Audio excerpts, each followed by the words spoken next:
Vamos conhecer hoje o segundo sistema de Metal Fight Beyblade, também chamado de Hybrid Wheel System, que nos trouxe não apenas a adição de uma peça, mas uma variedade de materiais na estrutura dos Beyblades que facilitou bastante os combos e tornou as competições muito interessantes, pelo menos na Ásia. Muitos devem se lembrar desses Beyblades aqui por conta do anime que foi exibido. Esse foi um sistema que cobriu 2 temporadas inteiras, conhecidas no ocidente por Beyblade Metal Fusion e Beyblade Metal Masters. Sim, nós tivemos o mesmo sistema 2 anos seguidos. Seja por argumento de alguns dizer que era a falta de criatividade da Takara Tomy, ou eu prefiro acreditar que tenha sido um sistema tão sólido, tão bem construído, que nem foi preciso mudar de um ano para outro, foi só preciso criar novas peças e novas interações nas batalhas. Isso fez com que o competitivo da época fosse muito variado e manteve-se muito forte por bastante tempo. Mais uma vez, solidez no jogo, como comentei no vídeo do primeiro sistema, que era o sistema Metal. Então hoje vamos dar uma olhada o que tem de mais no sistema Hybrid Wheel e quais foram as maluquices que a Takara Tomy fez nessa época aqui. Não muda muito do sistema anterior, mas vale a pena pra gente registrar aqui o que tivemos nesses Beyblades tão icônicos, tão saudosos para algumas pessoas que acompanharam esse anime quando eram mais jovens. Como comentei, esse é um sistema que mudou pouca coisa em relação ao sistema anterior, então a sua construção acabava sendo meio que a mesma. E então nós ainda precisávamos daquela pequena ferramenta para a gente poder desmontar o Beyblade, já que possuímos a mesma estrutura de parafusar e desparafusar as partes do Beyblade apenas com uma pecinha extra que nós chamamos de Hybrid Wheel. Como comentei, a estrutura permanece basicamente a mesma. Nós possuímos aqui o Face ou Face Bolt, aí nós temos a peça nova que é o Hybrid Wheel, nós temos em seguida a Metal Wheel, seguimos para o Track e em seguida para Bottom. Cada um desses componentes tem uma interferenciazinha no jogo, consegue alterar a performance, a altura, os pontos de impacto, até mesmo a aerodinâmica de cada um dos Beyblades. O Face Bolt, ou simplesmente Face, é o que estampa a carinha do Beyblade. É como se fosse o Bit Chip, só que dessa vez a gente não pode apostar essas peças, senão o nosso Beyblade não consegue ficar inteiro durante a batalha.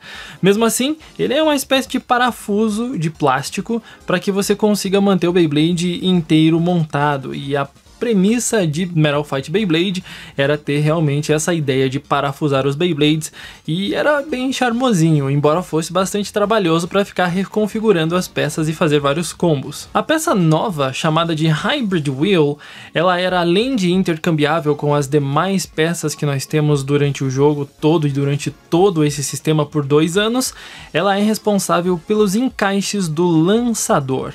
É aqui que você vai colocar o lançador e ela determina o sentido de rotação do Beyblade, sendo muito específico nos casos de rotação à esquerda, a maioria girava à direita. Ela não apenas adicionava uma cor no seu combo de Beyblade, mas também trabalhava bastante com a aerodinâmica. Cada uma dessas peças aqui tinha um design completamente diferente e fazia com que a distribuição de peso, por menor que fosse, e também a maneira como o Beyblade trabalhava com o ar quando passava por ela, fosse um pouco diferente. Mas de modo geral, é uma peça para você destacar mais o seu Beyblade e para encaixar o lançador. A próxima peça componente do sistema Hybrid Wheel era então a Metal Wheel.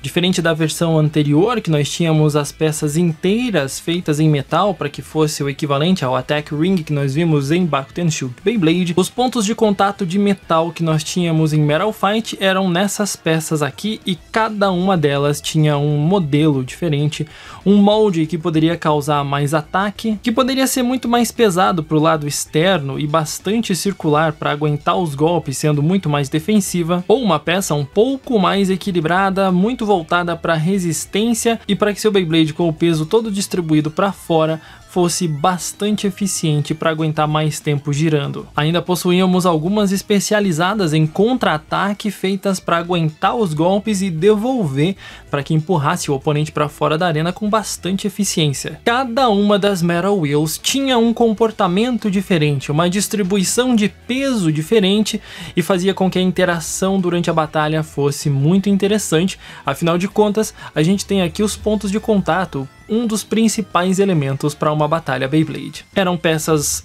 quase maciças de metal, que possuíam a sua estrutura feita para ficar para o lado mais externo dos Beyblades, como disse, responsável pelos pontos de contato. Em seguida, tínhamos os tracks, que se mantinham aqui responsáveis pela altura do Beyblade, e não apenas isso. Com o tempo foram surgindo tracks cada vez mais interessantes, como por exemplo o T-125.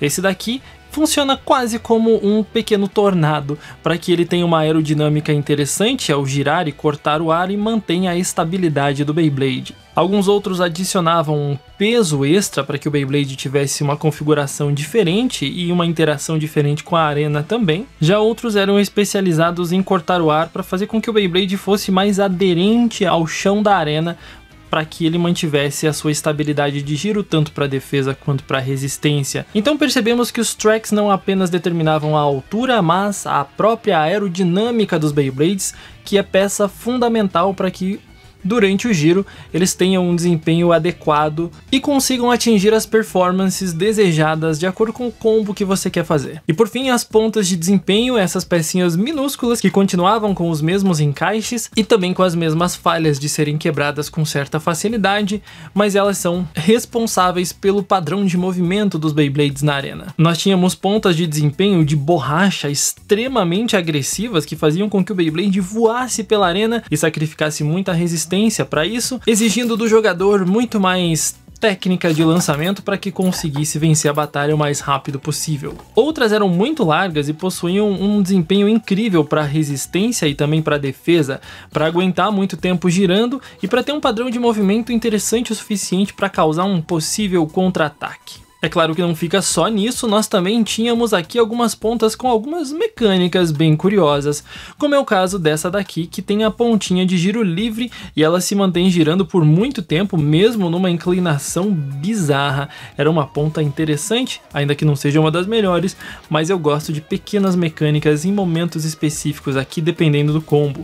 Esses são apenas alguns exemplos. As pontas de Metal Fight Beyblade variam de formas, tamanhos, larguras, materiais, de todas as formas que você imaginar. Elas estão aqui para ter um desempenho diferente na arena e isso tudo compunha os Beyblades desse sistema. É claro que o principal do jogo também não seria deixado de lado, você poderia montar o combo que você quisesse, misturar as peças que você quisesse, pegando um Face Bolt, uma Hybrid Wheel, uma Metal Wheel, um Track e uma Bottom, para que você pudesse fazer o seu combo. Por exemplo, você quer utilizar um combo mais voltado para um ataque que fique parado no centro da arena, o famoso ataque estacionário. Então você poderia pegar a Metal Wheel Storm do Pegasus, você poderia pegar para estabilidade a Hybrid Wheel Libra, para que você pudesse encaixar, todas elas possuem o mesmo encaixe, então você consegue tranquilamente encaixá-las. Para combinar com o tema, também pega o Face Bolt do Libra para ficar bonitinho. Talvez você não queira um combo tão alto assim, então para compensar a altura da ponta, que você pode querer ou uma ponta mais afiada ou uma ponta mais larga para ter mais estabilidade na arena, então acho que é interessante pegar um track que seja um pouco baixinho. Vamos pegar o 105 do próprio Pegasus e encaixar aqui. Basta parafusar então o Face Bolt do Libra para as duas peças ficarem juntas. Por fim, pegamos a ponta larga WD para a gente ter um desempenho diferenciado e com o clique está encaixado. Temos aqui então o nome que nós damos para o Beyblade, para o combo, seria um Storm Libra 105 WD. Mais uma vez repito o que eu disse no vídeo anterior, esse não é um combo para ser bom, é só para exemplificar para vocês que a gente pode misturar qualquer uma das partes para fazer os combos e elas são compatíveis durante 2 anos de série, o que é uma coisa muito incrível. Eles fizeram, repito, um sistema tão bom, tão sólido, tão interessante que não precisou modificar de um ano para outro, o que manteve o pessoal muito tranquilo quanto a combinações de peças. Então esse é um ponto muito forte da segunda geração. É claro que as peças eram muito legais, ficavam muito firmes nos Beyblades, mas o uso da ferramenta e a necessidade de você ficar parafusando e desparafusando o tempo todo, além de desgastar bastante as estruturas dos Beyblades, também tornava o processo de fazer combos um pouquinho mais chato, porque você gastava mais tempo desmontando e montando os Beyblades, e isso às vezes atrapalhava um pouco. Era uma das reclamações da época, mas não deixa de ser um sistema incrível. Falando em sistema incrível, não podemos deixar de falar dele, que é um dos Beyblades mais icônicos, o dragão branco de giro à esquerda, que veio aqui para fazer uma clara homenagem à Dragoon da primeira geração, mas que tem suas características únicas e incríveis em Metal Fight Beyblade. O Lightning L-Drago, como evolução do primeiro L-Drago, nos traz aqui dois modos diferentes dependendo da forma que você orienta a sua Hybrid Wheel. Além disso, ele é um pouco mais baixinho, sendo perfeito para contra-atacar um Pegasus. O mais interessante é que ele possui uma estrutura que é bem semelhante à que nós já vimos nos Metal Fight Beyblades. Temos aqui o face, ou parafusinho, que você encaixa toda a estrutura. Em seguida nós temos a Clear Wheel, ou Hybrid Wheel, que você pode reorientar para fazer dois modos. Nós temos a sua Metal Wheel, que você observa ter dois padrões diferentes em 3 pontos aqui, cada um desses padrões. O seu track, super baixinho, mais baixinho que o de um Pegasus comum. E a sua ponta de desempenho também voltada para ataque, com um pouco menos de fricção com a arena. O mais curioso é que o coração do Beyblade, no caso a Clear Wheel e a Metal Wheel, eles eram compatíveis apenas com eles mesmos. Aqui é o Lightning L-Drago, uma peça só, tecnicamente falando. Você tem dois modos diferentes quando você encaixa dessa forma aqui.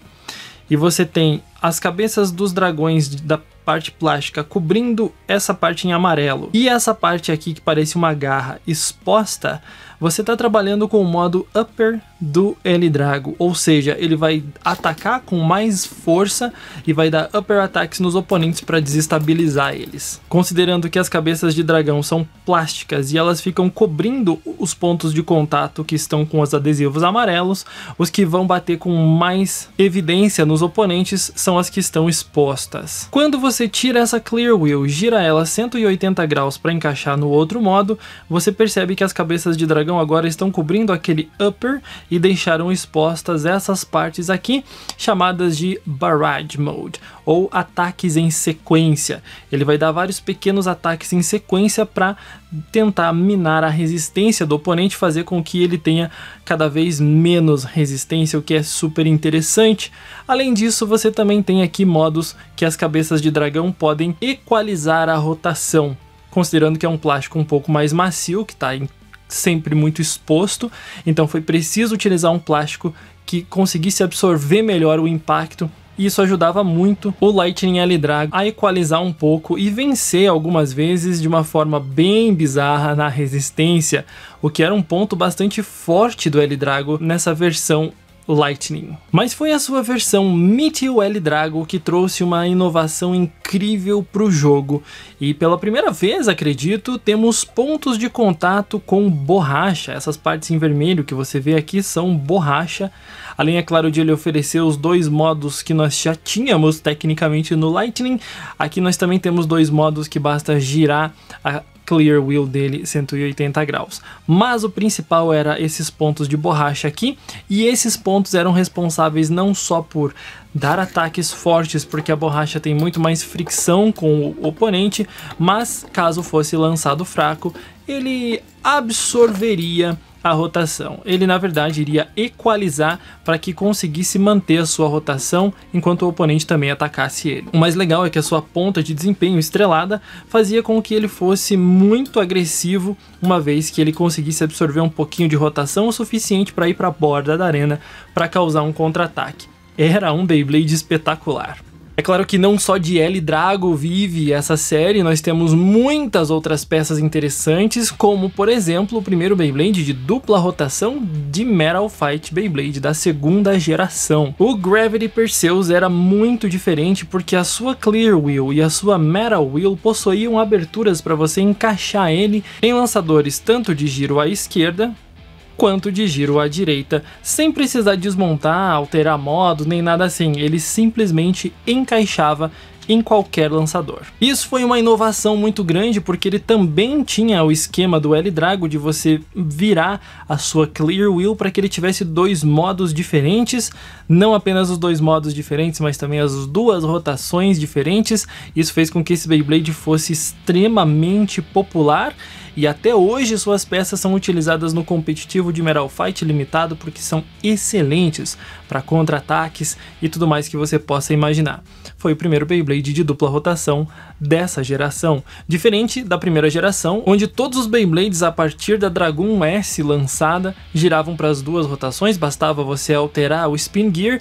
Aqui em Metal Fight as coisas eram um pouquinho mais limitadas. E agora eu quero trazer aqui para vocês algumas curiosidades. Lembram que no vídeo anterior eu comentei que o Metal System, o primeiro sistema de Metal Fight Beyblade, tinha recebido uma versão atualizada, onde eles foram adaptados para o próximo sistema, no caso o Hybrid Wheel? Pois é o que nós temos aqui, uma linha especial que a Hasbro fez com essa adaptação, digamos assim.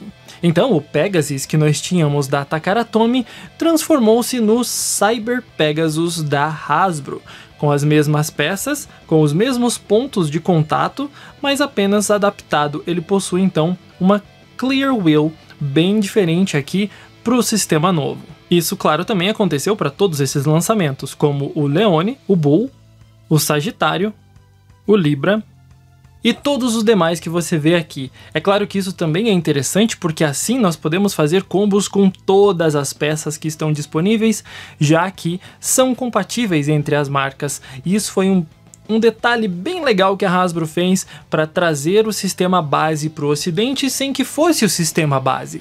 Foi uma adaptação legal, foi uma coisa que eu curti que eles fizeram. E uma coisa que talvez vocês não saibam é que a Takara Tomy lançou uns Random Boosters bem diferenciados lá no Japão. Esses aqui são chamados de Light Wheel, ou seja, todos esses que vêm nesse Random Booster possuem as suas rodas de fusão de plástico. O objetivo não é que você batalhasse com Beyblades ultra leves e de plástico. Eles eram apenas promocionais e muito mais baratos, apenas para você ter acesso às peças. E daqui nasceu, por exemplo, o Mad Cancer, esse Wind Leone, o Clay Wolf rosa, que eu acho absolutamente lindo. Mas esse era um Random Booster feito para você ter acesso às peças. Então foi inteligente por parte da Takara Tomy lançar um produto mais barato, contudo com peças que você queira ter, sem precisar lançar eles em embalagens muito específicas e todas enfeitadinhas para mostrar só as peças do Beyblade. Foi um Random Booster, na verdade eu acho que foram 2 Random Boosters dessas Light Wheels que eles lançaram no Japão, para distribuir peças de uma maneira mais barata.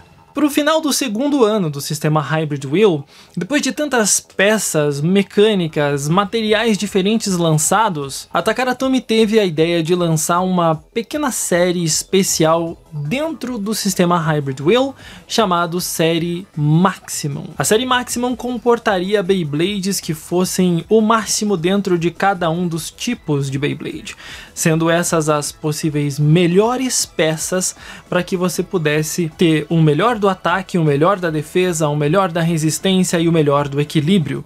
E assim nós temos esses Beyblades especiais e por isso tiveram tanto destaque também na versão do anime. Começando com o Screw Capricorn, que foi o máximo de ataque, segundo a propaganda da Takara Tomy na época. Possuía pontos de contato muito agressivos com uma Metal Wheel extremamente pesada e com a ponta de metal também para ter um pouco mais de resistência. Até hoje, Screw é utilizado muito no competitivo para combos de ataque. Em teoria, o que a Takara Tomy coloca como máximo de resistência é o Flame Bixes, que vinha com um track absurdo, e a primeira vez que nós vimos um Beyblade tão alto em Metal Fight Beyblade. Ele vinha com o 230, que era, como disse, alto demais. Comparando com o atacante, você percebe a diferença de altura, e como esse Beyblade muito mais alto não tinha quase contato nenhum com o oponente, ele conseguia girar por muito mais tempo. Além, é claro, da combinação da sua ponta, que era uma WD. Esse combo aqui foi inclusive reaproveitado no próximo sistema, mas no formato limitado de Metal Fight Beyblade para competições, Flame e 230 é um combo matador. O que nós tivemos como máximo em defesa foi a monstruosidade do Basalt Horogium, que é um Beyblade que mais parece uma joia de tão bonito que ele é. Ele é praticamente inteiro circular, não fosse por esse pequeno relevo que ele tem aqui. Observe que ele tem uma lombadinha nessa parte, para não ser completamente circular, mas ele vem com um combo inacreditavelmente forte, não apenas por ser circular, mas ele é muito pesado. Claro que dentro dele tem um pequeno desequilíbrio para ele não ser tão apelão assim, mas é uma peça muito pesada e vem com 145 WD, mesmo combo que veio no Earth Aquila lá do comecinho do primeiro ano dos Hybrid Wheel, para ver como a Takara Tomy conseguiu estabelecer peças e combinações que eram matadoras 2 anos depois. E o que tínhamos como máximo em equilíbrio era o Hell Kerbex. Esse Beyblade, além de ser tão incrível por ter 2 modos diferentes graças ao seu track absurdamente largo, ele é o maior Hybrid Wheel que nós temos em termos de extensão. Beyblade gigante, com um potencial de contra-ataque muito absurdo, com uma ponta que consegue causar uma movimentação de contra-ataque interessantíssima, e como disse, seu track é toda essa parte circular preta que você vê aqui. Ele está no modo mais de defesa agora, mas a gente pode fazer alteração. Bastava pegar esse disco e virar ele para baixo para encaixar aqui na ponta de desempenho de volta, e assim liberava os ataques da sua roda de fusão para que ele ficasse com esse vão enorme aqui e conseguisse atacar os oponentes, claro, raspando muito na arena, mas num modo muito mais agressivo. Essa daqui foi a série Maximum que a Takara Tomy fez no finalzinho do sistema Hybrid Wheel. E como disse, é tanta peça, tanta performance diferente, tantos combos possíveis, afinal foram 2 anos inteiros de lançamento só desse sistema. Ainda que tivéssemos algumas exceções e que não pudéssemos combinar peças com L-Dragos ou com Gravity Perseus, a maioria dos Beyblades era compatível e podia ser trocado de peças, poderíamos fazer inúmeros combos, e a solidez desse sistema que perdurou tanto tempo é o que encantou muita gente a começar a jogar um pouco mais a sério. É o que fez muita gente também entender que Beyblade dependia muito mais de técnica de lançamento do que apenas sorte na ativação de uma mecânica. Isso fez com que Beyblade crescesse muito. Não apenas o anime que passava na TV e ficou extremamente popular, também não apenas o fato de que tivemos inúmeros canais no YouTube surgindo juntamente com os lançamentos desses produtos, nós tínhamos também a compatibilidade de peças entre as marcas, não importava se era Hasbro ou Takara Tomy. Tivemos uma diversidade enorme de jogo, a arena permaneceu a mesma, os lançadores com seus encaixes também permaneceram os mesmos. É claro que alguns acessórios foram lançados para facilitar a pegada do lançador e para que a gente pudesse lançar. Muito mais lançadores de corda, muito práticos, também foram lançados nesse período. E a gente teve aqui uma geração extremamente saudável, tanto em vendas, quanto em popularidade, quanto em jogo. Metal Fight Beyblade foi por 2 anos simplesmente incrível com o sistema Hybrid Wheel. Contudo, no próximo sistema, a Takara Tomy decidiu dar uma inovada. Eles decidiram pirar um pouquinho mais e implementar mecânicas, coisa que estava faltando, porque até agora a gente tinha poucas ideias de mecânicas, poucas peças móveis, não tínhamos necessariamente Beyblades que tinham peças que alteravam de modo automaticamente ou peças que fossem muito mais relacionadas ao que tínhamos na primeira geração. O que foi também uma grande reclamação, como sempre digo, nem tudo são flores. Apesar de ter sido um sistema muito bom, muito sólido, excelente para jogo, as pessoas que curtiam Bakugan Shoot Beyblade da época simplesmente achavam isso totalmente sem imaginação, com designs abstratos demais, feios demais, pequenos demais, sem mecânicas e sem graça. Eu li muitos comentários na internet que diziam exatamente isso. Porque, de certa maneira, as batalhas de Beyblade acabaram não sendo mais tão divertidas, com mecânicas que ativavam e com os Beyblades maiores, que o pessoal estava tão acostumado com a primeira geração. Foi algo diferente, como comentei no episódio anterior, e dessa vez permaneceu-se assim por 2 anos, o que reforçou todo o argumento do pessoal que falava que a Takara Tomy estava sem imaginação. Eu prefiro ver o copo meio cheio e digo que a Takara Tomy criou um sistema tão sólido e tão bem feito que perdurou 2 anos exatamente por não precisar de tantas modificações. Não foi preciso inovar, o que é um ponto negativo, mas mantiveram o jogo mais sólido por mais tempo. Isso foi bem interessante. O sistema que vem, ele tem alterações de modos, ele tem Beyblades que alteram a performance durante a batalha, e ele tem Beyblades muito maiores e mais pesados. Mas isso vai ficar para o próximo episódio. Eu espero que você tenha curtido esse vídeo, tenha aprendido um pouquinho sobre o sistema Hybrid Wheel, o que é o Hybrid Wheel e como são feitas as combinações nesse sistema. Infelizmente não pude abordar todos que foram lançados, porque são muitos, mas o sistema base, a estrutura de como ele funciona é basicamente essa. Curtiu? Deixa aí um gostei então, apoia meu trabalho aqui no YouTube, não se esquece de se inscrever aqui no canal, porque tem vídeos todos os dias. E claro, para você não perder o próximo episódio dessa série, que será sobre o sistema 4D, que a gente vai ver na semana que vem, beleza? A gente se vê então numa próxima. Até lá!